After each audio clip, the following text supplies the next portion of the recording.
खुशी यूनिवर्सिटी से आई तो वैन से उतर रही थी कि उसने अपने घर से निकलते प्रिया को देखा। उसके चेहरे पर इस वक्त हवाइयाँ उड़ी हुई थीं और प्रिया का ये डरा हुआ रूप देखकर खुशी को कुछ गड़बड़ होने का एहसास हुआ था। घर पर इस वक्त पापा भी नहीं थे, सिर्फ अन्नू थी। ये किस मकसद से आई थी? खुशी का दिल धड़कने लगा था। वो अब जब तक अपने दरवाजे तक पहुंचती, प्रिया अगला मोड़ लेकर अपनी गाड़ी पर बैठकर वहां से जा चुकी थी। खुशी कुछ पल खड़ी उसकी गाड़ी को देखती रही, लेकिन फिर वो अंदर की तरफ बढ़ी थी। लेकिन अंदर जाकर उसने जो मंजर देखा था, उसकी एक जोरदार चीख निकली थी। अनु जमीन पर पड़ी तड़प रही थी। एक हाथ से पेट पकड़े, एक हाथ से टेबल का कोना पकड़कर उठने की कोशिश कर रही थी। दीदी, वो तेजी से चीखती हुई अनु की तरफ भागी थी। दीदी, क्या हुआ आपको? आप ठीक तो है ना? खुशी, खुशी, एम्बुलेंस को कॉल करो, मुझे बहुत दर्द हो रहा है। खुशी, मैं मर जाऊंगी। अनु दर्द से तड़पते हुए बोली थी। दीदी, आपको कुछ नहीं होगा, मैं हूं ना। मैं अभी अभी कुलदीप जीजी को फ़ोन करती हूँ। नहीं खुशी, कुलदीप शहर में नहीं है, उन्हें फ़ोन करने का फ़िलहाल कोई फ़ायदा नहीं। तुम एम्बुलेंस को कॉल करो। मेरा बच्चा खुशी, मेरा बच्चा।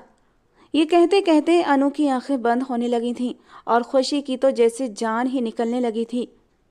उसने जल्दी से एम्बुलेंस को कॉल किया था। वो अनु को लेकर अस्पताल पहुंच चुकी थी, जहां इमरजेंसी में उसे एडमिट कर लिया गया था। कुलदीप का नाम लेते ही सारे डॉक्टर जी जान से उसे बचाने की कोशिश में लग चुके थे। कुलदीप कोई आम इंसान नहीं, इस शहर का बिजनेस टाइकून था और इस अस्पताल से ही अनु का पहले से इलाज चल रहा था। सारे डॉक्टर्स कुलदीप और अनु को अच्छे से जानते थे। खुशी ने अपने पापा को कॉल किया, वो भी ऑफिस से हॉस्पिटल आ गए थे। अनु की सास संजना जी और अनु का देवर वैभव भी आ चुका था। अनु की हालत को लेकर सब लोग परेशान थे। इस बच्चे को लेकर सबकी कितनी उम्मीदें थीं। आहूजा खानदान को अनु वारिस देने वाली थी, लेकिन अब बच्चे और माँ दोनों की जान को खतरा था। खुशी, कैसे हुआ ये सब कुछ? इतनी बड़ी लापरवाही अनु कैसे कर सकती है? उसे पता था ना उसकी कोख में हमारे खानदान का अंश पल रहा है, फिर भी इतनी बड़ी लापरवाही कैसे? संजना जी ने खुशी को कंधों से पकड़कर झंझोड़कर पूछा, जबकि खुशी की आंखों में आंसू थे। मुझे नहीं पता आंटी, मैं यूनिवर्सिटी से आई तो दीदी दर्द से तड़प रही थी, मैं कुछ नहीं जानती। जबकि संजना जी सर पकड़कर बैठ गई थी। और पूरे 3 घंटे की कोशिश के बाद अनु को तो बचा लिया गया था, लेकिन बच्चा खत्म हो चुका था। 5 महीने की प्रेगनेंसी थी जिसकी हलचल अनु महसूस करने लगी थी। वो वजूद अब ठंडा हो चुका था और जब डॉक्टर ये खबर सुना रहा था, उसी पल घबराया हुआ सा कुलदीप हॉस्पिटल के अंदर दाखिल हुआ था और ये खबर सुनकर जैसे सब कुछ खत्म हो गया। इस बच्चे के लिए उसने कितनी तैयारी की थी, कितने सपने सजाए थे, और वो बच्चा एक ही पल में उसे छोड़कर चला गया था। ऐसा कैसे हो सकता है? वो वहीं कॉरिडोर में पड़ी कुर्सियों पर बैठ चुका था। सब लोग उसके पास आए थे। कुलदीप, संभालो खुद को। अनु के पापा संजय जी आगे बढ़े। ये सब अनु का क्या धरा है? उसने अपना ख्याल नहीं रखा। कुलदीप, तुम्हें मना किया था ना, उसे उसके मायके छोड़कर मत आओ। लेकिन नहीं, तुमने मेरी बात नहीं सुनी। अब हो गया ना सब कुछ खत्म। संजना जी गुस्से से बोल रही थीं, जबकि कुलदीप धीरे से बड़बड़ाया था, मैं अनु को कभी माफ़ नहीं करूँगा, कभी नहीं। उसने अपनी आंखों में आई नमी साफ की और बिना अनु से मिले हॉस्पिटल से बाहर निकलता चला गया, ये जाने बिना कि अनु पर क्या कयामत बीत रही है। अनु मिलना चाहती थी कुलदीप से, उसके कंधे पर सर रखकर रोना चाहती थी। अपने बच्चे की मौत का गम कुलदीप के साथ मिलकर हल्का करना चाहती थी, लेकिन उसने उसे धुतकार दिया था, उससे नफरत करने लगा था, उसे अपने बच्चे का कातिल समझने लगा था। दिल में गलतफहमी का बीज पाल चुका था। वो रोती सिसकती रह गई थी। कुलदीप के पीछे पीछे उसकी माँ संजना जी भी चली गई थीं। अस्पताल में अब सिर्फ अनु की बहन खुशी, उसके पापा संजय जी रह गए थे। वो बेबसी से अपनी बेटी के पास आए थे। पापा, कुलदीप। उसने आंस भरी नज़रों से पापा को देखा था और वो कुछ भी न कह सके। तुम ठीक हो बेटा, हमारे लिए यही बहुत बड़ी बात है। और वो अपने पापा का हाथ पकड़कर रो पड़ी थी। पापा, मेरा बच्चा। फिक्र मत करो बेटा, सब कुछ ठीक हो जाएगा। उनकी आंखों से खुद आंसू छलक पड़े थे, जबकि खुशी भी अपनी आंखों में आए आंसू पोंछने लगी। कुलदीप ने मुड़कर भी नहीं देखा था और न वो अनु से मिलने आया। संजय जी बेटी को डिस्चार्ज कराकर अपने घर ले आए थे और अनु हर पल रास्ता निहारा करती थी कि कब कुलदीप आएगा, उसके आंसू पोंछेगा, लेकिन वो नहीं आया। थक हार कर उसने फ़ोन भी किया, लेकिन उसने फ़ोन नहीं उठाया और आखिरी ऑप्शन यही था कि वो खुद उसके पास जाएगी, लेकिन उसने उससे मिलने से इनकार कर दिया। जबकि उसकी माँ संजना जी ने तो उसे धक्के देकर घर से निकाल दिया कि तुम हमारे पोते की कातिल हो। और अनु ने अपने दिल पर पत्थर रख लिया। जाओ कुलदीप, तुम्हें मेरी ज़रूरत नहीं, मुझे भी अब तुम्हारी ज़रूरत नहीं रही। तुम्हें मुझसे मोहब्बत नहीं तो मैं भी ऐसी मोहब्बत पर लानत भेजती हूँ। कहने को तो उसने कह दिया था, लेकिन इस दिल का क्या करती जिसमें सिर्फ और सिर्फ कुलदीप की मोहब्बत चमकती थी। वो अपने आंसू अंदर ही अंदर पीकर दिन गुजारने लगी थी। संजय जी और खुशी ने समझाने की उसे लाख कोशिश की थी कि टेंशन मत लो, एक दिन कुलदीप तुम्हारे पास जरूर आएगा। अब भी वो सिर्फ गलतफहमी का शिकार है और अनु बस आंखों में आंसू लिए उन्हें देखती रह जाती। वो मोहब्बतें, वो वादे याद करती जो कुलदीप ने उससे किए थे, और पूरे 6 महीने हो गए थे उस बेदर्द सनम ने मुड़कर नहीं देखा था। कुलदीप भी सुकून से नहीं था, वो भी अनु को याद करता था, लेकिन अनु के खिलाफ भड़काने वाली संजना जी मौजूद थीं। उन्होंने गलतफहमी के बीज को इतना खाद पानी दिया था कि वो अब घना वृक्ष बन चुका था, और कुलदीप चाहकर भी अनु की तरफ कदम न बढ़ा पा रहा था। संजना जी के तो मन की हो रही थी। वो अपनी सहेली की बेटी और कुलदीप के बचपन की दोस्त प्रिया को ही अपनी बहू बनाना चाहती थी, लेकिन बेटे की मोहब्बत की वजह से मजबूर हो गई थी। लेकिन अब उन्हें मौका मिला था तो वो अपना ये ख्वाब जरूर पूरा करती, और इसके लिए वो पूरी तैयारी भी कर चुकी थी।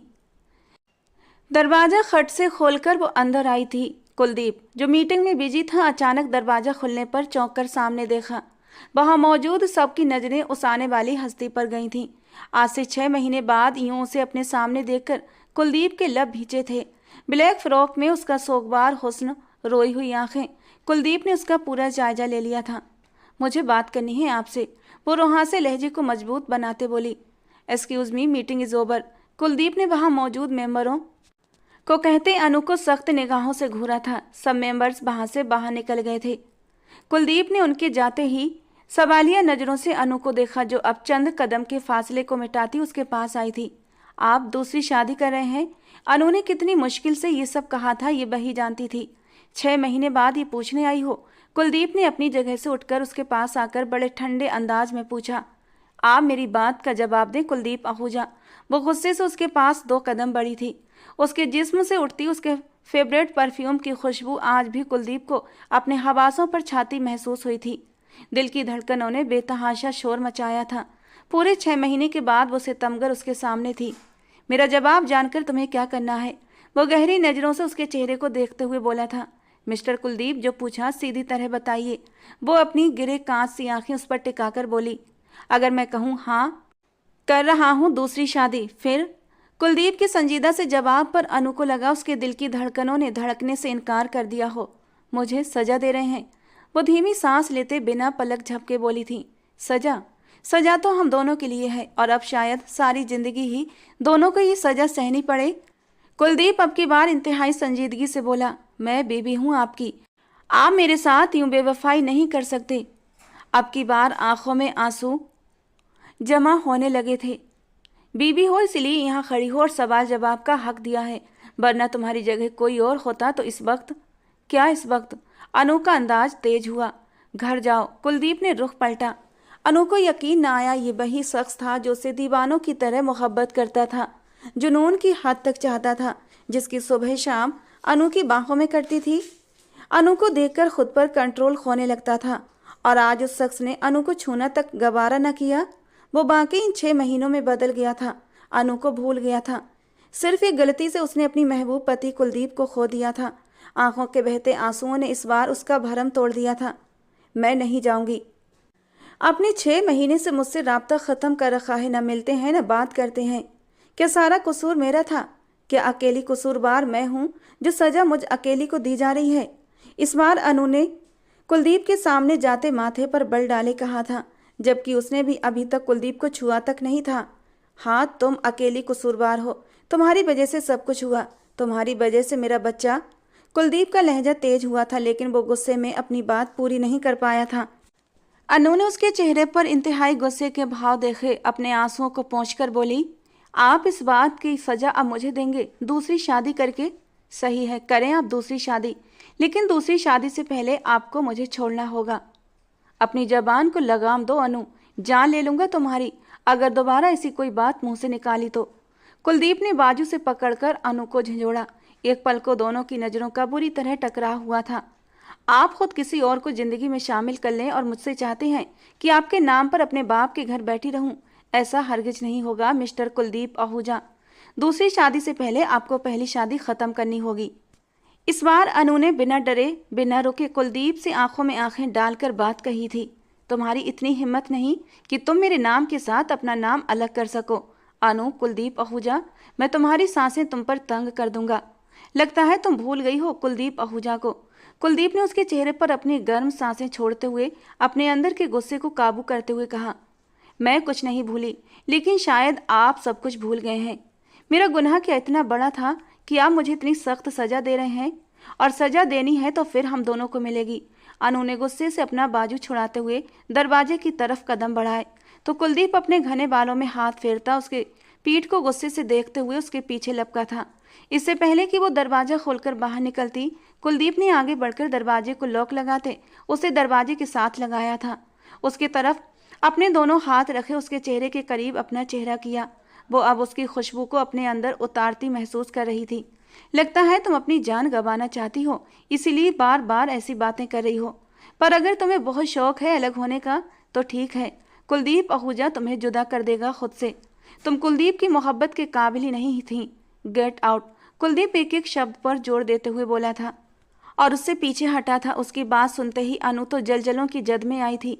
वो उसे छोड़ने की बात कर रहा था, मतलब वो उसे छोड़ देगा। आंसू तेजी से उसकी आंखों से बहने लगे। उसकी मोहब्बत की बातें आज सब किताबी बातें साबित हुई थीं। अनु ने उसे देखते पलटकर दरवाजे का लॉक खोला और बाहर निकलती चली गई, जबकि कुलदीप दांत पर दांत रखे होंठ भींचे उसे जाता देखता रह गया।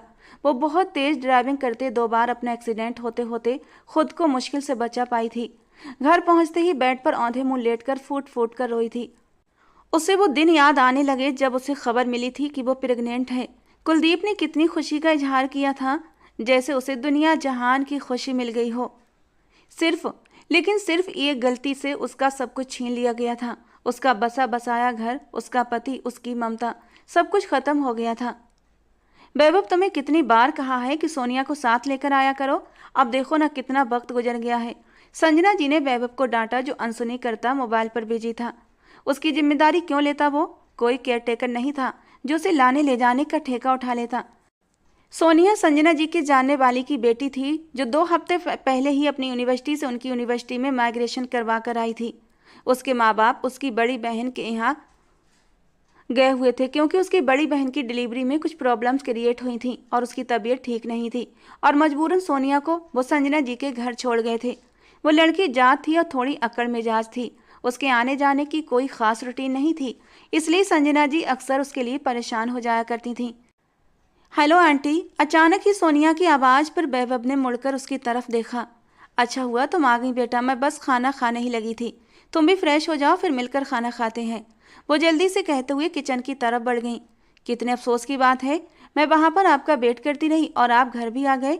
आपको कोई एहसास है मैं घर कैसे पहुँची? सोनिया ने दुख से वैभव की तरफ देखते हुए कहा। मैं तुम्हारा क्यों एहसास करने लगा? और मैंने कोई तुम्हारा ठेका नहीं ले रखा आने जाने का। अपने आने जाने का खुद इंतजाम करो। वो माथे पर बल डाले कहते हुए अपनी जगह से उठता मोबाइल पॉकेट में रखते अपने कमरे की तरफ बढ़ा। सोनिया को उसकी बात पर सख्त अफसोस हुआ और गुस्सा भी आया। वो उसके पीछे ही आई थी। जरूरी नहीं जिनका ठेका लें सिर्फ उन्हीं को घर छोड़ा जाए। कभी कभी इंसानियत के नाते ही इंसान मदद कर दिया करता है। वो बात करते करते उसके कमरे तक चली आई थी। वैभव ने पलटकर माथे पर बल डाले। वो किस बात को लेकर तंज कर रही थी वैभव समझ गया था।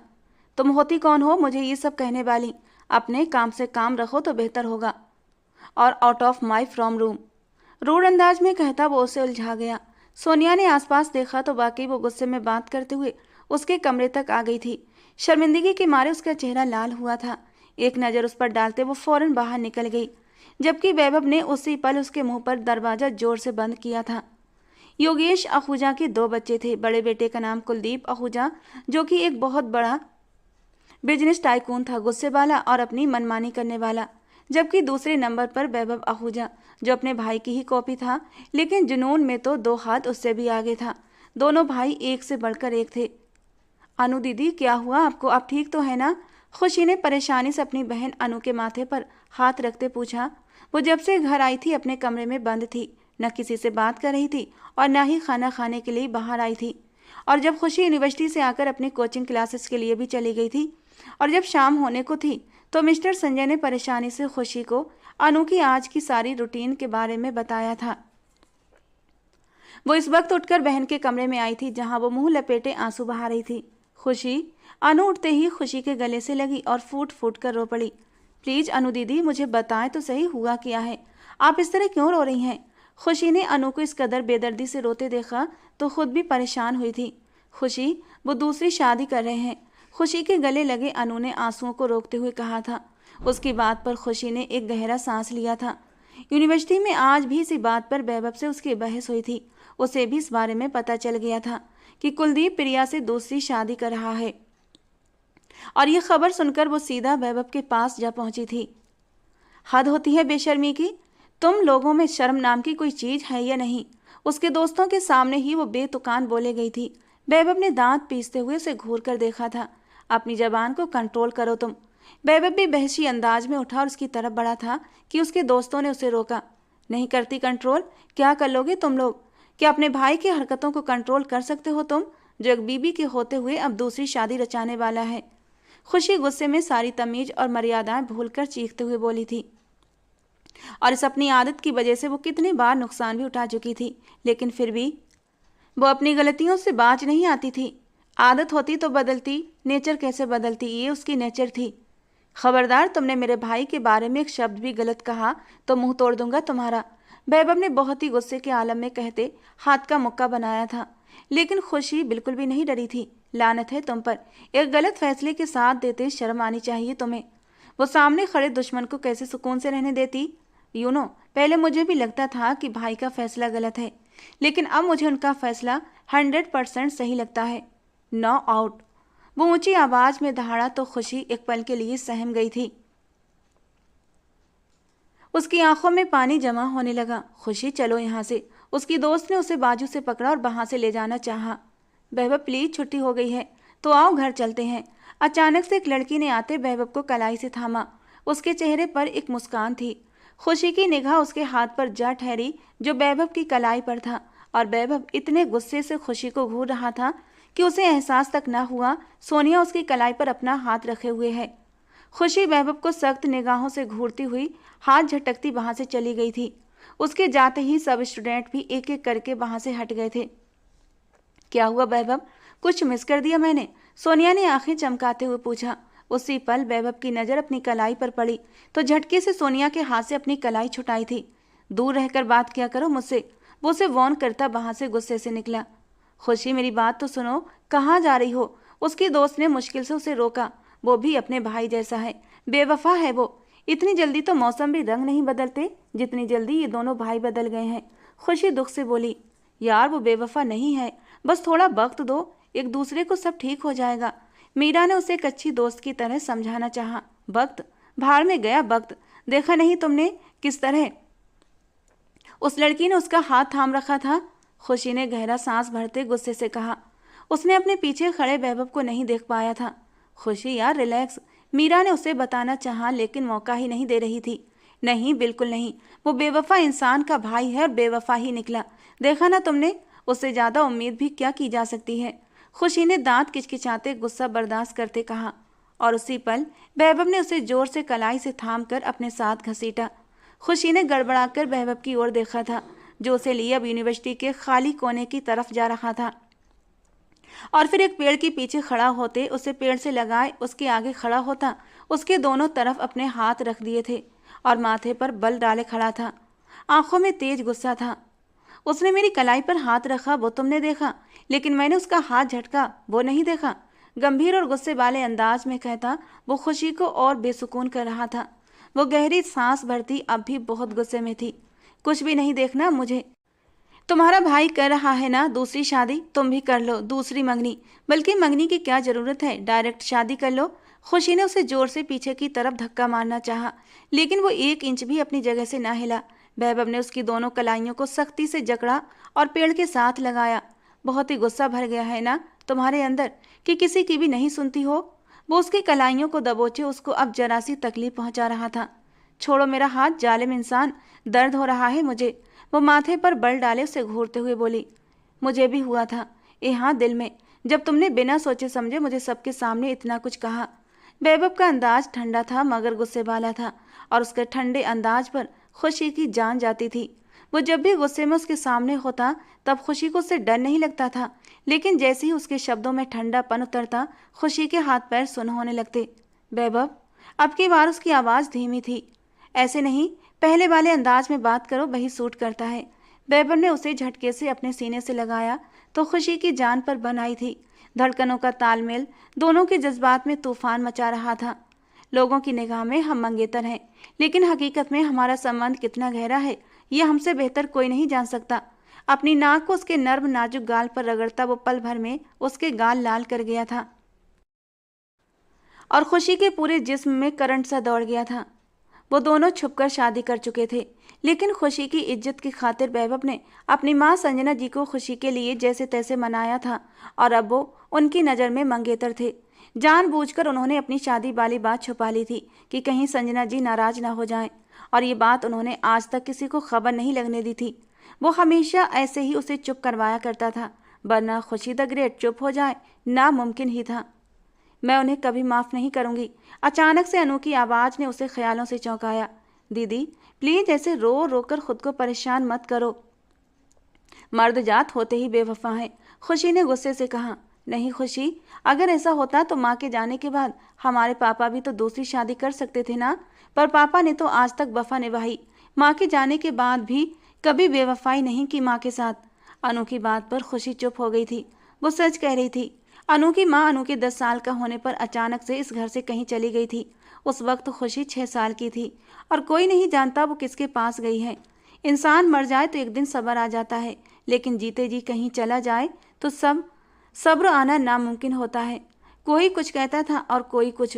कहने वालों ने तो यहाँ तक कह दिया था कि वो किसी के साथ भाग गई है, लेकिन संजय जी ने किसी की बात पर कान नहीं धरे थे और कोई ऐसी जगह न छोड़ी जहां उन्होंने अनीता जी को न ढूंढा हो। और आज पूरे 13 साल गुजर जाने के बाद भी संजय जी ने अपनी उम्मीद का दामन नहीं छोड़ा था। उन्हें आज भी यही उम्मीद थी कि उनकी अनीता उन्हें एक दिन जरूर वापस मिलेगी। दीदी उठो, पहले फ्रेश हो जाओ, खाना खाते हैं, इस टॉपिक पर बाद में बात करेंगे। खुशी ने उसे समझाना चाहा। अब कुछ कहने को नहीं बचा खुशी, अब सिर्फ तलाक का नोटिस जाएगा उस कुलदीप आहूजा को। कर ले वो दूसरी तीसरी चौथी, जितनी मर्जी हो उतनी शादियां कर ले, अब मुझे कोई फर्क नहीं पड़ता। अनु की बात पर खुशी ने हैरत से उसे देखा। दीदी आप ये क्या कह रही हैं, तलाक? खुशी को लगा उसने कुछ गलत सुना है। कुलदीप और अनु एक दूसरे से कितना प्यार करते थे। उनकी मोहब्बत के गवाह वैभव और खुशी थे, और वो मोहब्बत आज कहाँ चली गई कि अनु कुलदीप से तलाक लेने की बात कर रही थी। हाँ सही सुना तुमने, और ये मेरा आखिरी फैसला है। अनु खुद पर पहरे बिठाती बाथरूम में बंद हो गई थी, जबकि खुशी अपना सर पकड़कर बैठ गई थी। कुलदीप, कल भी हेमा का फोन आया था, उन्हें जवाब दो बेटा, आखिर बेटी वाले हैं वो। कुलदीप की माँ संजना जी ने नाश्ते की टेबल पर खोए अपने बेटे कुलदीप को पुकारा तो वो चौंक गया। जी मम्मा, आप कुछ कह रही थी? बेटा हेमा चाहती है कि मंगनी की डेट फिक्स कर लें, तुम क्या कहते हो? संजना जी ने बहुत ही संजीदगी से कहा। कल की फिक्स कर दें? अचानक से कुलदीप के होंठों से निकले शब्दों ने वैभव को बुरी तरह बौखला दिया। माँ इतनी भी जल्दी क्या है, अभी अनु भाभी भाई की पत्नी है, नाराजगी है तो क्या हुआ, रिश्ता तो है ना। तुम बीच में मत बोलो, ये बड़ों की बातें हैं वैभव। संजना जी तो बस कुलदीप की बात पर खुश हो रही थीं। ये कागजी रिश्ता भी जल्दी ही खत्म हो जाएगा। कुलदीप बहुत ही आराम से कहकर उठकर खड़ा हुआ। संजना जी बस उसका चेहरा देखे जा रही थी। क्या मतलब, आप कहना क्या चाहते हैं भाई? वैभव के सवाल ने कुलदीप के जाते कदमों को रोका था। वही जो कि अनचाहे रिश्ते का अंजाम होता है, दी एंड। वो सख्त नज़रों से वैभव को घूरते लंबे लंबे डग भरता बाहर निकल गया था।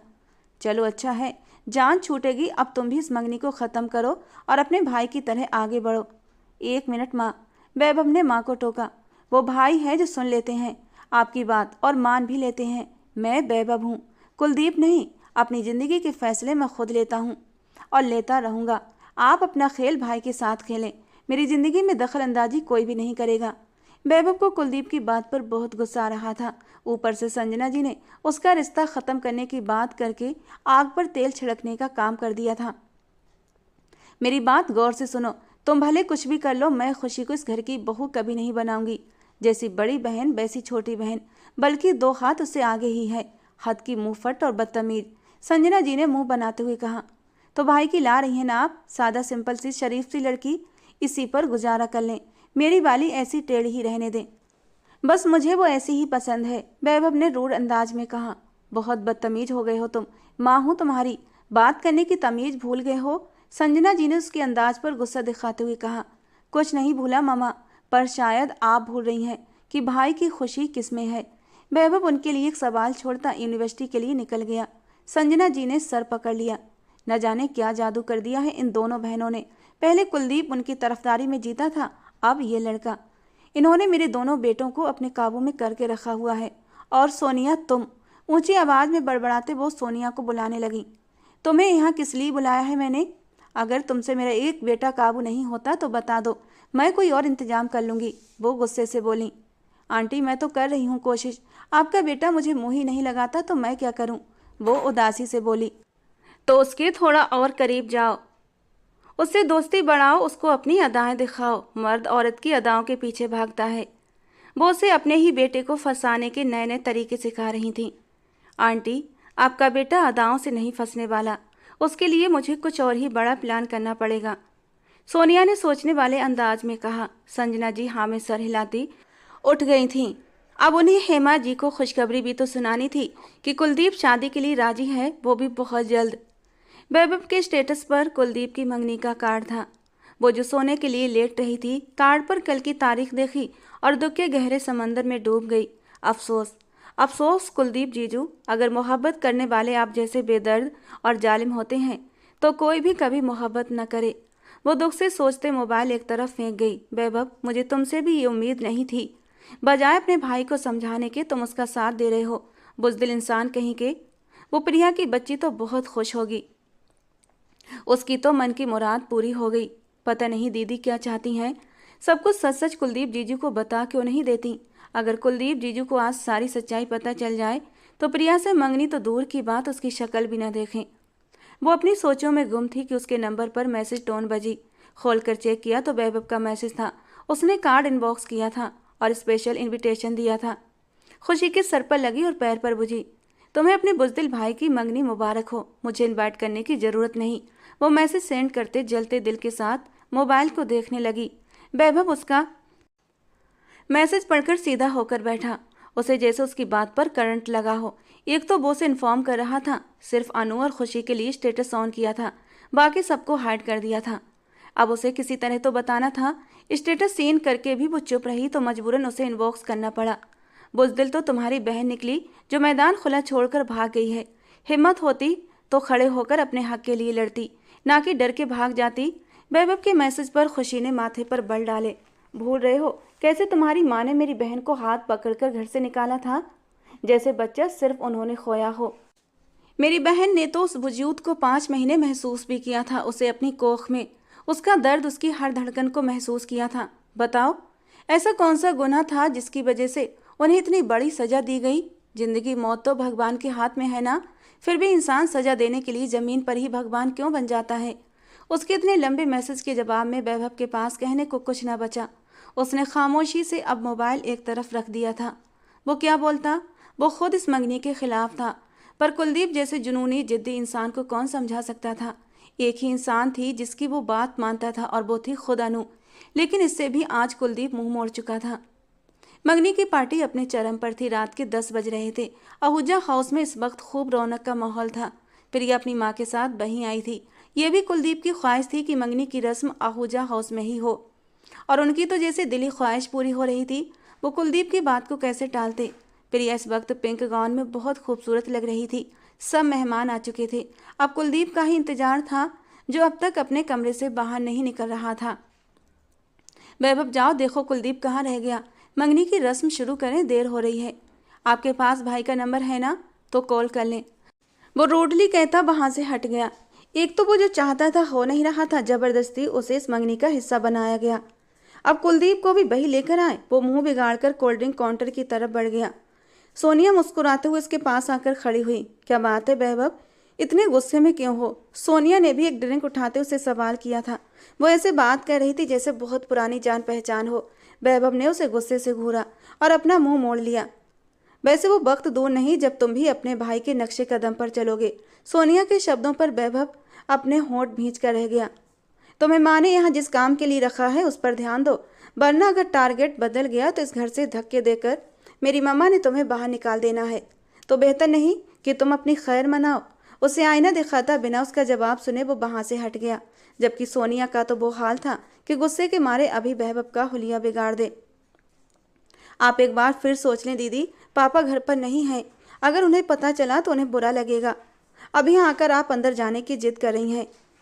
आप नहीं देख पाएंगी वो सब। खुशी को बहन की तकलीफ पर दिल पर महसूस हो रही थी।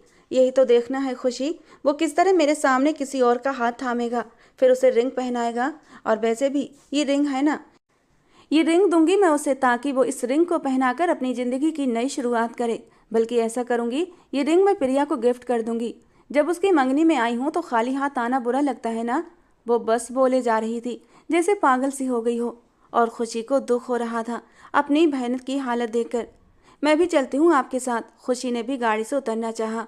नहीं खुशी, तुम नहीं, आज ये मेरे अकेले की जंग है, तो मुझे ही लड़ना है। तुम यही मेरा इंतजार करो, मैं जल्दी लौट आऊंगी। अनु से बही छोड़कर सामने बड़े से गेट में घुस गई थी। ये बही घर था जहाँ 1 साल पहले वो दुल्हन बनकर आई थी, और आज उसकी जगह लेने कोई और आ गई थी। वो चलते हुए सीधा स्टेज के करीब जा पहुंची, जहाँ कुलदीप आहूजा खड़ा तालियों की गूंज में प्रिया को रिंग पहना रहा था। अनु ने दिल बड़ा करते तालियां बजा दी। उसकी गिरे कांच सी आंखें नम थीं, लेकिन चेहरे पर मुस्कान थी, एक जख्मी मुस्कान।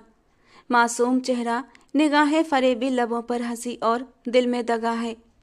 माइक अचानक अपने हाथ में लेते अनु की आवाज़ पूरे हॉल में छा गई। कुलदीप के साथ साथ सबकी निगाहें उस पर उठी थीं।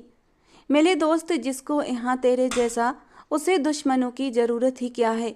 गाने के बोल बोलते माइक एक तरफ रखकर अब स्टेज की तरफ बढ़ रही थी। एक खामोशी सी छा गई थी। बहुत बहुत बधाई हो मंगनी की। अनु ने दोनों को देखते मुबारकबाद दी थी। संजना जी पहलू बदल कर रह गई थी, जबकि कुलदीप की तेज नजरें उसी पर थीं। कुछ गिफ्ट नहीं लाई, लेकिन ये लो। उसने अपनी मुंह दिखाई की अंगूठी प्रिया की तरफ बढ़ा दी। मेरी तरफ से गिफ्ट, अब इस पर तुम्हारा हक है। उसने प्रिया की तरफ रिंग बढ़ाते कहा, लेकिन इससे पहले कि प्रिया उसके हाथ से अंगूठी लेती, कुलदीप ने उसके हाथों से वो रिंग झपट ली और उसे गुस्से से घूरते हुए देखने लगा। अनु ने आंसुओं के गोले को हलक में अटकता महसूस किया। वो रुक न सकी। एक शिकवा भरी निगाह कुलदीप पर डालते हुए वहां से बाहर निकली थी, लेकिन वो घर की बैक साइड पर गई थी। कुलदीप सब कुछ छोड़ता उसके पीछे लपका था। कुलदीप, संजना जी ने उसे पुकारा था, पर वो अनसुनी करता तेज कदमों से अनु के पीछे गया था। अनु घर की बैक साइड की तरफ गई थी। वो नहीं जानती थी वो कहाँ जा रही है, बस उसे अब जाना था यहाँ से। कुछ वक्त उसे अकेले रहना था। इससे पहले कि वो पीछे दरवाजे से बाहर कदम रखती, कुलदीप ने फौरन उसे बाजू से पकड़कर अपनी तरफ खींचा था। वो सीधा उसके सीने से जा टकराई। गहरी सांस भरते वो कुलदीप को बेगानेपन से देखने लगी। कुलदीप को उसके यूं देखने पर बहुत तकलीफ हुई थी। लीव मी, वो गुस्से से चिल्लाई। कुलदीप उसका हाथ सख्ती से थामे बिना कोई बात किए सीधा अपने कमरे में लेकर आया। दरवाजा लॉक करते उसकी तरफ घूमा। क्यों आई हो यहाँ? वही शब्द, वही ठंडा अंदाज, बिल्कुल भी शर्मिंदगी नहीं थी। अनु तो जैसे पागल होने को थी। उसे दोनों बाजुओं से पीछे की तरफ धक्का दिया तो कुलदीप ने उसकी दोनों कलाइयों को थाम लिया और उसे खींचकर खुद के करीब किया। क्यों मुश्किलें बढ़ा रही हो अपने और मेरे लिए? वो गंभीर आवाज में कहता अनु के दिल की धड़कनों को तेज कर रहा था। मुझे जाना है यहाँ से, दूर हटो, वो चिल्लाई थी, लेकिन खुद को उसकी पकड़ से छुड़ा ना पाई। इसीलिए तो यहाँ नहीं आई कि दूर हो जाऊं तुमसे। कुलदीप उसका वजूद अपने कमरे में महसूस करता उसको खुद में भींच गया। वो आज भी शिद्दत से उसे चाहता था। उसके बिना अपना वजूद बेमतलब सा महसूस होता था।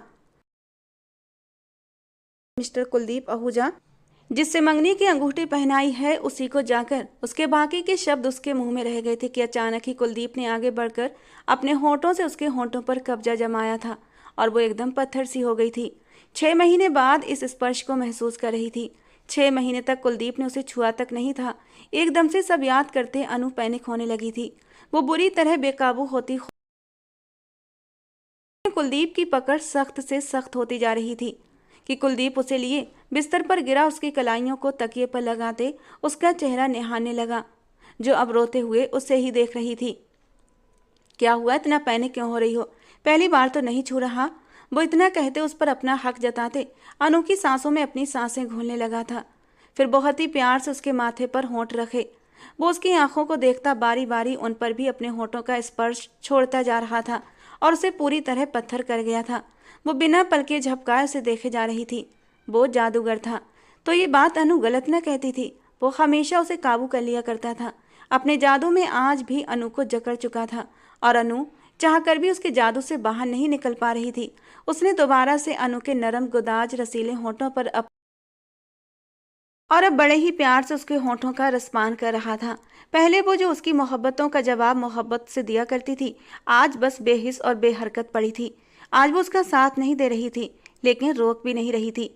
कुलदीप उसका ये अंदाज देखकर गुस्से से जरा सा ऊपर होता अपनी शर्ट निकाल कर दूर फेंक चुका था।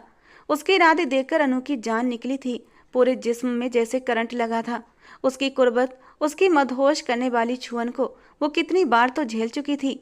हर बार ही वो अपनी जुनूनियत से उसकी जान निकाल कर रख देता था और आज तो उसके चेहरे के रंग भी बदले हुए थे। कुलदीप, खबरदार, जो तुमने अपनी हद पार करने की कोशिश की तो मैं तुम्हारी। लेकिन अब कुलदीप होश में कहाँ था। पूरे 6 महीने बाद उसकी महबूब बीवी उसकी बाहों में थी तो खुद पर काबू कैसे पाता। वो सारा गुस्सा, सारी नफरत जैसे पल में भूल गया था। याद था तो बस ये कि अनु का नर्म नाजुक वजूद उसकी बाहों में था। अगले ही पल उसने अपने नरम दहकते होंठ अनु की गर्दन से नीचे ब्यूटी बोन पर रखे थे और अब धीरे धीरे नीचे का सफर कर रहे थे। इससे पहले कि वो उसकी और भी खूबसूरती में पूरी तरह मदहोश हो जाता, अनु ने एकदम उसके बालों में उंगलियां डालते हुए उन्हें सख्ती से दबोचा था। मुझे घर जाना है कुलदीप, प्लीज। इस बार उसकी आंखों में नमी उतरी थी। कुलदीप ने अपनी खुमार भरी आंखों से अनु को देखा था और बेड पर लेटते हुए अनु को खींचकर अपने सीने पर गिराया था। तुमने कुलदीप आहूजा को बहुत हल्के में लिया अनु आहूजा। इतने करीब आकर कौन पत्थर दिल इंसान होगा जो जाने देगा। पूरे 6 महीने का हिसाब लूंगा। एक झटके से उसने अनु के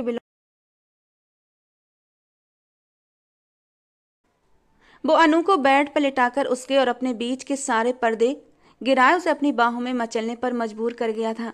मैं इस सब के लिए आपको कभी माफ नहीं करूंगी। वो उसके सीने में अपना चेहरा छुपा गई थी। आप बहुत बुरे हैं, बहुत बुरे। जबकि कुलदीप ने लाइट ऑफ करके उसके दोनों कलाइयों को अपनी पकड़ में लिया था। मेरी पत्नी हो, तुम पर हक रखता हूँ, माफी मांगूंगा भी नहीं। अपनी बात कहता वो उसके होश ठिकाने लगा गया था।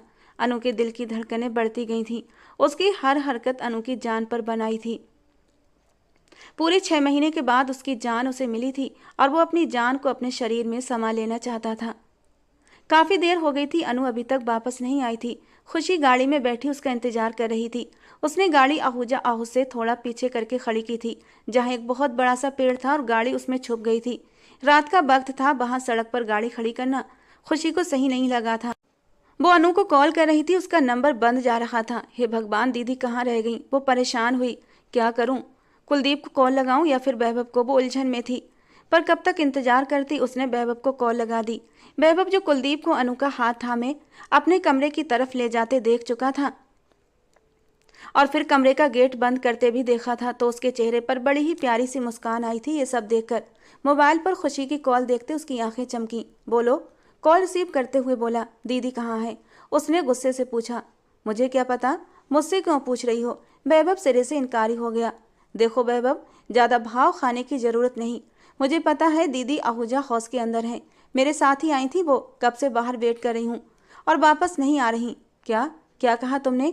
तुम बाहर हो। वक्त देखा है क्या हो रहा है। अपने दांत किचकिचाते गुस्से से कलाई पर बंधी घड़ी में टाइम देखा था, जहां 12 बजने में कुछ मिनट बाकी थे। तो मुझे लेक्चर मत दो, दीदी को भेजो। मुझे उनकी चिंता हो रही है। तुम्हारी दीदी को जहां होना चाहिए वो वहीं है, लेकिन लगता है तुम्हें डोज की जरूरत है। वैभव की अर्थपूर्ण बात पर खुशी ने अपने मोबाइल को घूर कर देखा। मुझ पर अपना ये रौब मत जमाया करो। डरती नहीं मैं तुमसे, समझे। वो गुस्से से कहते कॉल काट गई। आया बड़ा मुझे सीधा करने वाला। गुस्से से मोबाइल सामने डैशबोर्ड पर फेंका। संजय जी आज शहर से बाहर थे, वरना वो इस तरह घर से कभी ना निकलती। डांट अलग पड़ती, लेकिन कब तक वो यहाँ खड़ी रहती। दीदी को एहसास होना चाहिए मेरा, भला कोई ऐसा करता है। खुशी को आसपास काली रात देखकर अब डर सा महसूस होने लगा था। तभी उसकी गाड़ी के पास किसी के कदमों की आहट सुनाई दी। खुशी ने घबराते हुए जल्दी से सारे लॉक बंद कर दिए, जो कि पहले तो बंद थे, अब हड़बड़ाहट में अनलॉक हो गए थे। कुछ देर यूं ही खामोशी रही। खुशी ने आसपास देखा, लेकिन कोई नहीं था। उसने मोबाइल उठाते वैभव को कॉल लगानी चाहिए कि उसी पल फ्रंट सीट का दरवाजा खोलकर वो इंसान अंदर आया। डर के मारे खुशी के हाथ से मोबाइल छूटकर नीचे गिरा। वो चीख मारकर दरवाजे के साथ लगी थी। अपने सामने वैभव को देखकर एक पल के लिए खुशी के हवास जाने लगे। वैभव के चेहरे की मुस्कान ने उसे वापस होश की दुनिया में लाया। क्या हुआ डार्लिंग, इतना डर गई? मैं तो तुम्हें बहादुर समझा था, लेकिन तुम तो डरपोक निकली। वैभव ने उसका मजाक उड़ाया, जो अभी भी दरवाजे के साथ चिपकी बैठी थी। उसे परेशान नजरों से देख रही थी। खुशी, आर यू ओके? उसके चेहरे पर हवाइयां उड़ी देखकर उसे नरमी से पुकार रहा था, पर उसने वैभव को कोई जवाब न दिया। ये एक्सप्रेस ट्रेन चुप क्यों है? जब उसने हाथ बढ़ाकर उसके गाल को छूना चाहा कि खुशी ने एक झटके से उसका हाथ हटाया था। बेवकूफ़, ऐसे कौन करता है? मैं बहुत ज़्यादा डर गई थी। खुशी को उसकी ये हरकत सख्त बुरी लगी थी, लेकिन वो भी वैभव था। अब जब अपनी खुशी के पास आ ही गया था तो उसे थोड़ा सा करीब होना तो बनता था। उसे सर के पीछे से हाथ खींचकर अपनी गोद में लिया था। इस अचानक आफत पर खुशी ने घबराकर उसके कॉलर को मुट्ठी में दबोचा। उसकी कमर के आसपास हाथ रखे वो उसे अपनी गोद में एडजस्ट करके बिठा चुका था। अब वो पूरी तरह उसे काबू में कर गया था कि वो अपनी जगह से हिल भी नहीं पा रही थी, लेकिन चेहरे पर गुस्सा भी था। क्या हुआ? इतना गुस्सा क्यों आ रहा है मेरी जान को? वो अपनी गर्म सांसें खुशी के चेहरे पर छोड़ रहा था और खुशी का दिल 120 की रफ्तार से दौड़ने लगा था। गुस्सा तो कहीं दूर जा सोया था। इस वक्त वैभव की कुर्बत उसकी जान ले रही थी। छोड़ो मुझे, वो कसमसाई कि तभी वैभव ने उसकी नाजुक कमर पर जोर से चुटकी काटी। चुटकी इतनी जोर से थी कि दर्द के बर्दाश्त करने से उसका चेहरा लाल हुआ था। उसके चेहरे के उतार चढ़ाव को वो बखूबी नोट कर रहा था। वो भी खुशी थी। जब तक बदला न ले लेती छोड़ती कहाँ थी। उसने वैभव को कॉलर से पकड़कर अपने होंठ उसकी गर्दन की तरफ करते हुए अपनी गर्म सांसें उसकी गर्दन पर छोड़ी थी, और वैभव को खुशी से ये उम्मीद नहीं थी। वो आंखें बंद करके उस पल को महसूस करने लगा। वो इंतजार कर रहा था कि खुशी अब अपने नर्म होठों से उसकी गर्दन को छुएगी, लेकिन वो अनजान था कि वो खुशी थी और कुछ भी कर सकती थी। अगले ही पल उसकी गर्दन पर अपने दांतों से उसने जोर से काटा था। एक पल के लिए वैभव चौंका, लेकिन ये भी उसकी महबूब की दी हुई मोहब्बत की निशानी थी, भले गुस्से से दी थी। वैभव तो आंखें बंद किए उसका दिया मीठा दर्द बर्दाश्त करता रहा। अपने जज्बातों में तूफान उठता महसूस कर रहा था। वो उसे बाइट करती पीछे हटी थी। वैभव ने उसके बालों में हाथ डाले, होठों को अपने होठों में लिया था। आज पहली बार वैभव उसके करीब आकर उसे बेबस कर रहा था। छोटी मोटी शरारतें वो अक्सर दिखाया करता था, लेकिन होठों तक पहुंचने की हिम्मत वो पहली बार कर रहा था। खुशी उसकी इस हरकत पर गुस्से से खुद को क्या छुड़ाती। वो तो उसे कमर से बुरी तरह जकड़ चुका था कि वो हिल भी नहीं पा रही थी। कतरा कतरा उसकी सांसों को चुराते वो जरा सा पीछे हटा तो खुशी के लहू छलकाते होठों को देखकर एक आंख बंद करता मुस्कुराया था, जैसे कह रहा हो कि मुझसे जीत नहीं सकती, बहुत बुरे हो तुम। खुशी ने अपने होठों को हथेली से साफ किया था। तो मेरा स्पर्श नहीं मिटा सकती खुशी। बस कर दो वैभव, मैं अब तुम्हारी जान ले लूंगी अगर तुमने आगे कुछ भी किया तो। वैभव ने अपनी बाहें उसके गले के आसपास डालते उसकी बातों को एंजॉय किया था। मंजूर है, लेकिन तरीका मैं बताऊंगा। वो उसको बहुत मोहब्बत से देखता उसकी नाक के साथ अपनी नाक रब कर गया था। I hate you. वो गुस्सा हो रही थी।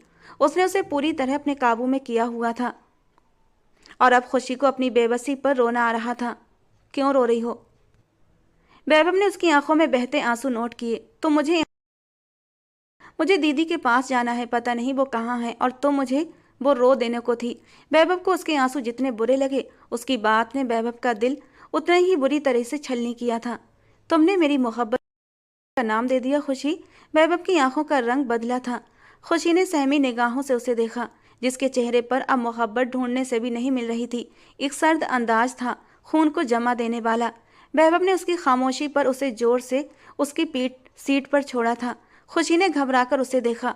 वो गहरा सांस भरता गाड़ी से उतर गया था। खुशी भी घबराकर उसके पीछे उतरी। वैभव प्लीज, उसने उसे पुकारा। वो रुका नहीं। खुशी उसके सामने जाकर खड़ी हुई। तुम ऐसे नहीं जा सकते, तुमने मेरी बात का गलत मतलब निकाला है। वैभव को अपनी बात की सफाई दे रही थी। गलत बात का मतलब गलत होता है, वो गुस्से से देखकर बोला, लेकिन इस बार उसने इसे बिल्कुल भी नहीं छुआ। तुम्हें मेरा स्पर्श बुरा लगता है, मेरा करीब आना तुम्हें बुरा लगता है, मेरी मोहब्बत को तुम गाली दे रही हो और मुझसे कह रही हो कि मैंने गलत मतलब निकाला है। वो दबे दबे शब्दों में चिल्लाया था। खुशी की आंखें आंसुओं से भर गईं। उसने अपने पैरों के ऊपर होते होते अचानक से वैभव के होंठों पर अपने होंठ रख दिए। हर तरफ एक सन्नाटा छा गया। अपनी मोहब्बत का एहसास कराती वो अगले पल पीछे हटी थी, लेकिन तभी वैभव ने खींचकर उसे वापस सीने से लगा लिया। अब ये क्या था? वैभव का अंदाज ना समझने वाला था। खुशी बोली, मुझे तुम्हारा छूना बुरा नहीं लगता और ना ही तुम्हारा करीब आना, बल्कि मुझे भी सुकून मिलता है। वैभव, तुम्हारी बाहों में मुझे वो सुकून मिलता है जो मैं तुम्हें बता नहीं सकती। वो आंसू रोकते हुए बोली और उसके दिल में उतर रही थी। फिर बिना कसूर के रुखसती से क्यों मना किया? तुम्हारी वजह से मैं अपनी डिग्री लेने के बाद भी बेवकूफ़ों की तरह यूनिवर्सिटी के चक्कर काट रहा हूँ, वैभव ने कहा। वैभव की बात पर खुशी ने मुंह बनाया। तो मैंने कहा आओ। नहीं, मैं ही पागल हूँ।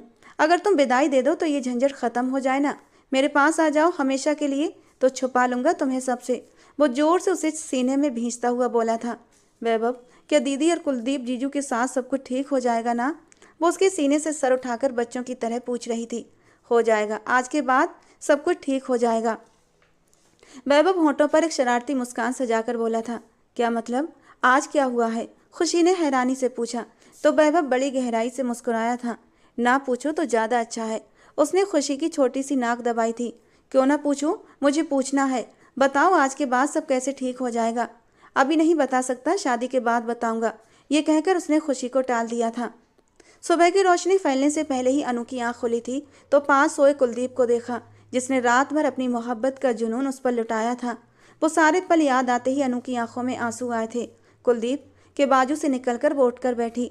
पता नहीं खुशी कहाँ होगी, वो तो मेरे साथ आई थी। क्या रात भर गाड़ी में रही या फिर अंदर आई थी मुझे पूछने के लिए? अनु को एकदम परेशानी हुई थी। कुलदीप की तरफ देखा, वो अब भी गहरी नींद में था। अनु जल्दी से उठकर बाथरूम में गई थी। मुझे यहाँ से अभी इसी वक्त निकलना होगा, कुलदीप के उठने से पहले। प्रिया से जब उसकी मंगनी हो गई तो इस रिश्ते की कोई गुंजाइश नहीं बचती। ये सोचते हुए वो खुद को अच्छी तरह कवर करती बाहर निकली थी। कुलदीप, जिसकी आंख खुल चुकी थी, अनु को यूं चोरों की तरह बाहर जाते देखा तो अपने होंठ भींच कर रह गया था, जैसे उन्होंने कोई गुनाह कर दिया हो। वो उसकी थी, आज भी उसकी, सर से लेकर पांव तक। वो खुद को उसे चाह कर भी दूर नहीं कर सकती थी। तुम लाख कोशिश कर लो अनु, लेकिन तुम मेरी जिंदगी से दूर नहीं जा सकती। वो उठकर साइड टेबल से सिगरेट की डिब्बी निकाल चुका था। तुम हमेशा मेरी रहोगी, मरते दम तक। और गुजरी रात के बाद तो तुम्हें अच्छे से समझ आ गया होगा कि तुम पर सिर्फ अभी भी मेरा हक है। वो हल्के से स्माइल छोड़ता अपनी आंखें बंद कर गया था। खुशी की आंख वैभव के गुदगुदी करने से खुली थी। दोनों ने पूरी रात गाड़ी में ही गुजार दी थी। उसके गुदगुदाने पर वो खिलखिलाकर हंस पड़ी थी और उसकी खिलखिलाती हंसी को आगे बढ़कर वैभव ने अपने होंठों से उसके होंठों से चुरा लिया था। तुम्हारी मुस्कान मेरी जिंदगी की सबसे बड़ी खुशी है। उसने उसे फिर से गले लगाया। तभी अनु गाड़ी का दरवाजा बजाने लगी तो वो दोनों चौंके। दीदी, अब तुम्हें देखकर वो क्या सोचेंगी? खुशी हक्का बक्का हुई। कुछ भी नहीं सोचेंगी, जानती हैं वो भी यार, सब शादीशुदा हैं आखिर। और शादीशुदा कपल्स क्या करते हैं उन्हें पता है। वैभव एक आंख बिंक करता नीचे उतर गया। अनु ने वैभव को देखते नजरें चुराईं और उसके उतरते ही खुद गाड़ी में बैठ गई। वैभव अंदर रूम में आया। उसकी कमर में दर्द था। सारी रात सीट की बैक से टेक लगाए वो और खुशी को गोद में लिए सुलाकर खुद जागता रहा था। उसे पता था अनु अभी इतनी जल्दी बाहर नहीं आने वाली थी। 6 महीने के बाद दोनों का मिलन हो रहा था, तो इतनी जल्दी प्यास कहाँ मिट जाती। इसलिए उसने सुकून से खुशी को गोद में लिया था और उसके सर को थपकते हुए उसे सुला दिया था। खुशी खुद तो सुकून से उसके सीने पर सर रखकर सो गई थी, लेकिन उसकी गर्दन पर दिए दर्द ने वैभव को सोने न दिया था। अभी भी वो बिस्तर पर गिरते ही उसकी आंखें नींद से बंद हो गई थीं। दीदी, आप ठीक तो है ना? खुशी को उसकी फिक्र हुई थी। वो सीट की बैक के साथ टेक लगाए आंखें मूंद गई। उसने गहरा सांस लिया। बहुत दोगला इंसान है वो। खुशी, एक तरफ उसने प्रिया से मंगनी की तो दूसरी तरफ मेरे साथ, कहते कहते उसकी आंख से आंसू टूट कर गिरे थे। क्या हुआ आपके साथ? खुशी परेशान हुई। कुछ नहीं, गाड़ी तेज चला। वो खुद पर बर्दाश्त करती मुंह दूसरी तरफ मोड़ गई।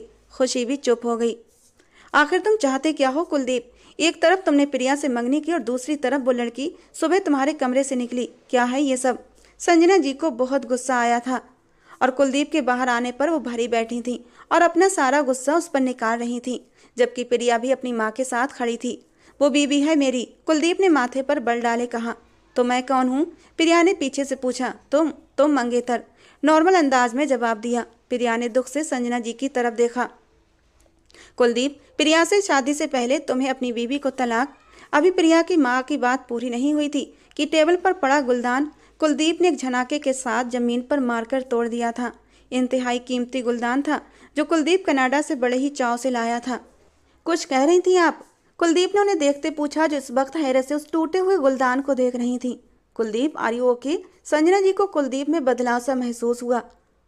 अभी तो ओके हुआ हूँ मामा। वो आराम से अपनी चेयर घसीट कर नाश्ते की टेबल पर बैठा। कुलदीप, तुम ऐसे सलूक नहीं कर सकते हमारे साथ। ये मंगनी किसी ने जोर जबरदस्ती नहीं कराई है। जैसे तुम हमें मुजरिम बना रहे हो। मुजरिम तो तुम हो। अचानक से कुलदीप के जवाब पर प्रिया के चेहरे का रंग उड़ा था। जुर्म तो हुआ है और बहुत बड़ा जुर्म। उसकी माफ़ी भी नहीं मिलेगी तुम्हें। मांगोगी तब भी नहीं। कुलदीप ने कहर भरी निगाहों से प्रिया को देखा। कहना क्या चाहते हो तुम? प्रिया ने भी बिना पलक झपके पूछा। कुलदीप अपनी जगह से उठता उसके करीब आया। तुम जानती हो अभी मेरा क्या दिल चाह रहा है कि तुम्हें अभी इसी वक्त जिंदा जमीन में दबा दूं। कुलदीप की आवाज़ सख्त हुई थी। सभी ने चौंक कर उसे देखा। शोर की आवाज़ सुनकर वैभव भी भागकर नीचे आया था। अभी थोड़ी देर पहले ही उसकी आंख लगी थी। पहले कुछ टूटने की आवाज़ आई और अब कुलदीप के ऊंचा ऊंचा बोलने की आवाज़ ने उसे उठा दिया था। और मैंने ऐसा क्या किया है कि तुम मुझे ज़मीन में दबा दोगे? गुस्से से प्रिया ने कहा था। तुमने मेरा वारिस इस दुनिया में आने से पहले मार दिया। तुम हो कातिल। कुलदीप की बात पर सभी के रोंगटे खड़े हुए थे। ये क्या बकवास है? प्रिया की माँ ने आगे बढ़कर घबराकर बेटी की साइड लेनी चाहिए। खबरदार, आप भी बराबर की हिस्सेदार हैं। मेरे पास सबूत है। कानून देगा आपको सजा। मेरे बच्चे को मार दिया। कुलदीप की आंखें लाल हो रही थीं। ये सब झूठ है। तुम्हें उस अनु ने जो भी कहा है वो झूठ बोला है। मैं तो गई ही नहीं वहां पर। वो तो खुद ही सीढ़ियों से फिसल कर गिरी थी। झूठ। अनु ने तो मुझे कुछ भी नहीं कहा। कुलदीप की बात पर प्रिया के हाथ पैर ठंडे हुए थे। वो जल्दबाजी में अपने पैर पर खुद ही कुल्हाड़ी मार चुकी थी। संजना जी ने हैरत से देखा। अनु उस दिन घर में अकेली थी कि उसी पल बाहर डोरबेल की आवाज़ बजी थी और उसने दरवाज़ा खोला तो सामने प्रिया को देखा था। तुम यहाँ? प्रिया उसे पीछे करते हुए अंदर आई, जैसे वो जानती हो कि आज प्रिया घर में अकेली है। हाँ, मैं। बहुत शौक है ना तुम्हें कुलदीप की ज़िंदगी में रहने का और उसका बच्चा पैदा करने का? क्या बकवास कर रही हो? निकलो यहाँ से। अनु ने उसे दरवाजे की तरफ धकेलना चाहा, लेकिन प्रिया ने गुस्से से खुद को छुड़ाया। मुझे तुम जैसी लड़की के मुंह लगने का कोई शौक नहीं। ये कहकर अनु सीढ़ियाँ चढ़कर अपने कमरे की तरफ बढ़ गई थी।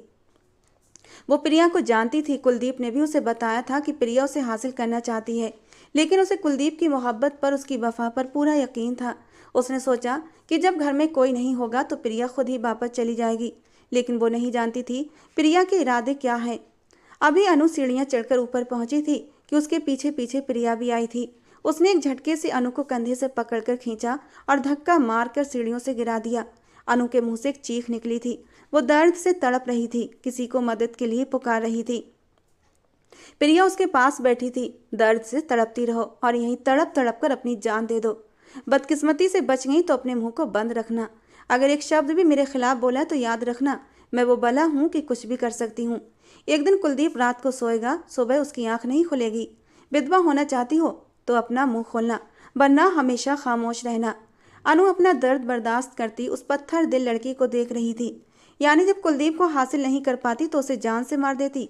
अनु का दिल कांप उठा था, लेकिन प्रिया वहां से निकल चुकी थी। ये बात अनु ने किसी से नहीं कही थी, लेकिन सिर्फ खुशी जान गई थी।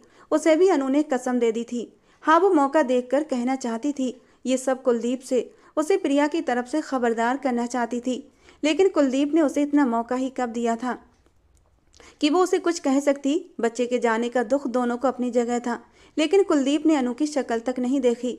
अनु ने यह फैसला किया कि वो अब ये राज ही रखेगी कि उसके बच्चे का कातिल कोई और नहीं प्रिया है। पर ये राज खुल गया। सुबह अनु कमरे से बाहर निकली थी तो वो भी थोड़ी देर बाद रूम से बाहर आया था, और जब गेस्ट रूम के बाहर से गुजरते कुलदीप ने उन माँ बेटी की बातें सुन ली थी, जिसमें प्रिया साफ कह रही थी कि उसने अनु और कुलदीप के बच्चे को मारकर अपने लिए रास्ता साफ किया है।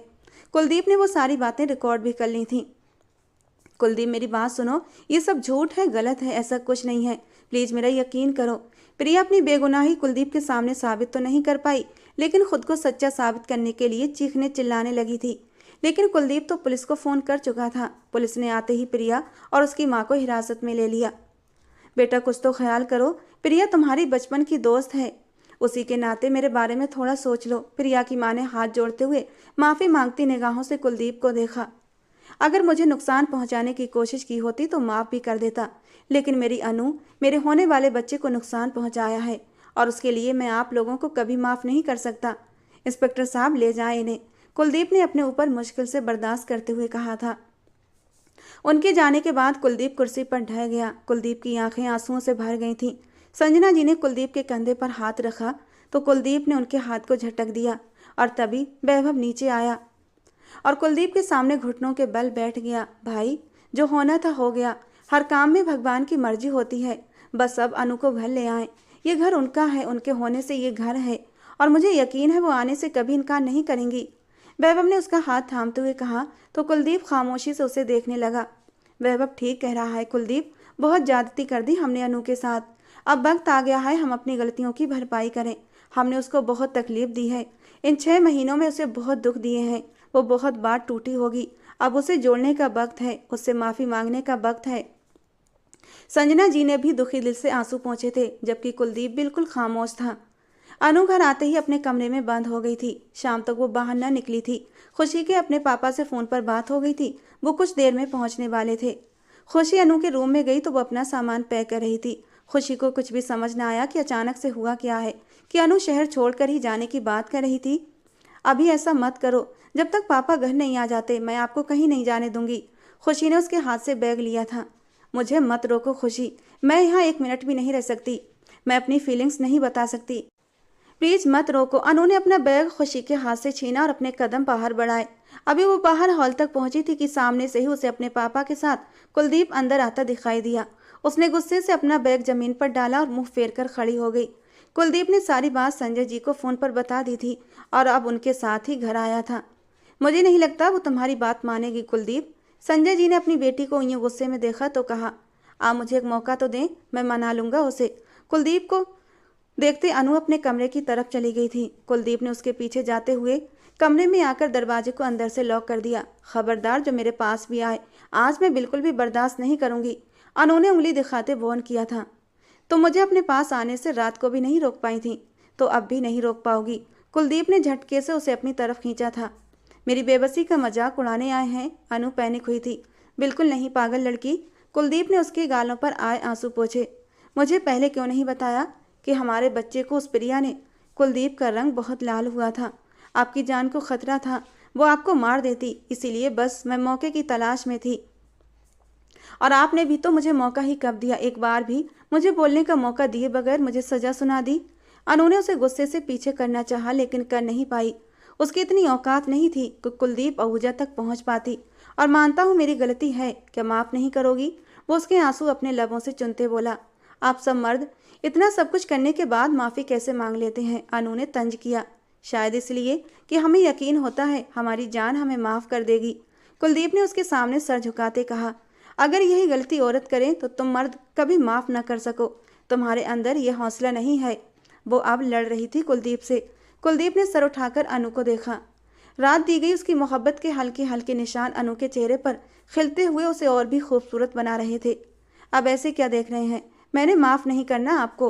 वो मुंह फेर कर खड़ी हो गई, जबकि कुलदीप उसके सामने खड़ा होकर अभी भी बस उसे ही देखे जा रहा था। और अनु उसकी नज़रों की तपिश से परेशान होते उसकी आंखों के सामने हाथ रख दिए। मुकाबला तो वो आज भी उसका नहीं कर सकती थी। आज भी वो जालिम बेदर्द सनम उसका दिल धड़काए जा रहा था। क्या हुआ? मुझे छूने भी नहीं दे रही और देखने भी नहीं दे रही हो, ये तो बड़ा जुल्म है। वो मासूमियत भरे अंदाज में बोला। अच्छा, जो रात को किया वो क्या था? उसे पहले वाले रूप में देखकर वो खिल उठी थी और कुलदीप भी उसे यूं चहकता देखकर जी उठा था। वो भी मेरी मोहब्बत थी, ये कहकर उसने आगे बढ़कर अनु को अपनी बाहों में समेट लिया था और उसके माथे को चूम लिया। वो उसे लिए बाहर आया था। बाहर महफिल सजी थी। संजना जी, संजय साहब, वैभव, खुशी सब एक साथ बैठे वैभव और खुशी की शादी की बातें कर रहे थे। पहले वैभव को अपने पैरों पर खड़ा तो होने दें। अचानक से कुलदीप की बात पर सभी चौंके थे। लीजिए, ये हो गया खड़ा। वैभव फौरन से खड़ा होता सबको दिखाता बोला तो सभी का एक जोरदार कहकहा गूंजा था, जबकि कुलदीप ने आगे बढ़कर छोटे भाई को गले लगाया था। खुश हो जाओ, तुम्हारी शादी की डेट फिक्स करके ही जाएंगे। और ये सुनकर खुशी के चेहरे पर भी रंग बिखरे थे तो वैभव भी खुशी से खिल उठा था। और ठीक 1 महीने के बाद खुशी और वैभव की शादी की डेट फिक्स हो गई थी। कुलदीप अनु को साथ ले जाना चाहता था, लेकिन खुशी ने साफ इनकार कर दिया कि अब अनु दीदी मेरे साथ ही विदा होकर आहूजा पैलेस जाएंगी। और खुशी की इस बात पर वैभव ने भी उसका साथ दिया था।